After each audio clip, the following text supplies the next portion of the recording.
Darren, the mission has been described by the Secretary General of NATO as a very successful chapter in NATO's history. But as you've mentioned earlier, it's a mission that comes to an end in hours from now, raising many questions about the future of Libya.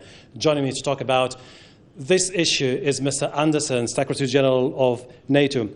Thank you very much indeed for joining us.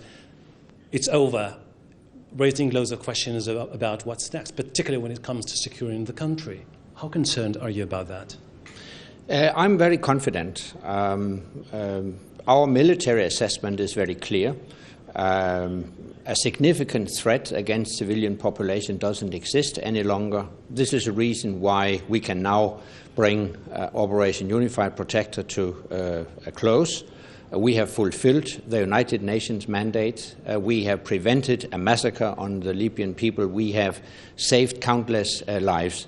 A great success. The arms embargo comes also to an end, and I've been talking to the Minister of Defense. He was telling me that basically they need loads of equipment for them to be able to monitor the borders with Algeria, Chad and Niger. What kind of help would you like to provide in the future for the Libyan people? Actually, the arms embargo is still in place.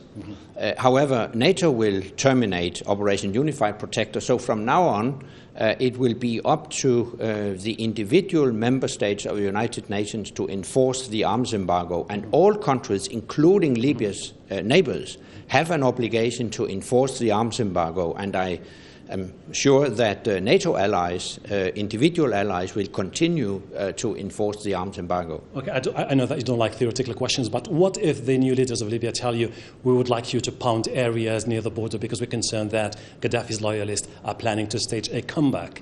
That would go beyond our mandate. The United Nations mandate is terminated by midnight today, and so is Operation Unified Protector. So from now on, it's for the National Transitional Council to take care of the security. And of course, the National Transitional Council can request assistance from individual countries, but for NATO, the Operation Unified Protector will be concluded by midnight today. NATO is not necessarily all the time about fighting the fight or sending troops on the ground.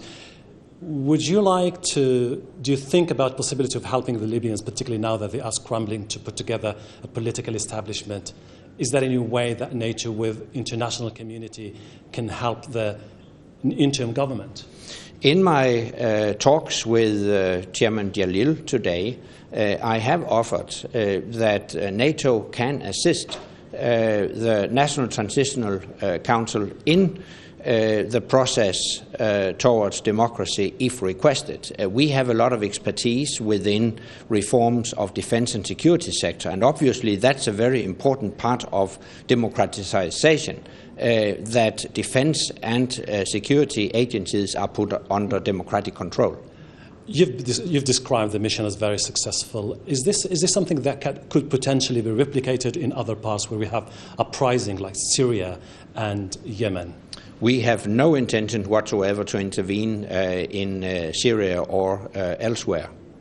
I really appreciate it. Thank you very much indeed, Mr. Rasmussen.